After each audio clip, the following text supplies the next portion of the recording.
আমি একটা কথা বলি, উনি উনি কতটা রুচিপূর্ণ মানুষ সেটা ক্যানিংয়ের মানুষ জানে।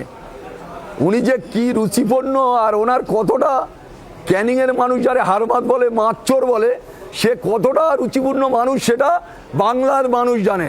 উনি যে বলছে রুচিপূর্ণ, ওনার রুচি নেই আরাবুল ইসলামের সম্পর্কে বলতে, আমিও ওনার রুচি নেই, আমি ওনাকে ঘৃণা করি, আমি ওনাকে ঘৃণা করি। 34 বছর সিপিএম করেছে, তারপরে মমতার পায়ে ধরে এই তৃণমূলটা করছে। ওর রুচিবোধ, ওর, আমার তো মনে হয় ওর মতো লোকের সাথে কথা বলাই আমার রুচিতে বাঁধে। আমিও বলছি, রিপিট করে বলছি। আর আপনাদের মতন মিডিয়াদের সাথে কথা বলতে আমার খারাপ লাগে। এই টাই আপ করলেন আপনারা, ঠিক করেছেন, আমি কিছু বলবো না, আপনারা বলুন না। একজন রুচিপূর্ণ লোকের সাথে আপনারা বসে আছেন ধরে নিয়ে, বাজে যত সব। ভাঙড়ে কি হবে? গরম করবেন না, আমি বলে দিলাম কতটা ভদ্রলোক। ভাঙড় ক্যানিংয়ের মানুষ, ভাঙড়ে লক্ষাধিক ভোটে শওকত মোল্লা জিতবে। নওশাদ সিদ্দিকী লক্ষাধিক ভোটে নওশাদ সিদ্দিকী জিতবে।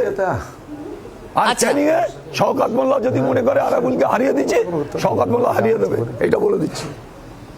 ওনার যা লোক লুট করা, খুন করা, মার্ডার করা, ভেড়ি দখল করা, একটার পর একটা লোকের খাস জমি দখল করা, উনি রুচিপূর্ণ দেখাচ্ছেন ভদ্রলোক, রুচি দেখাচ্ছেন।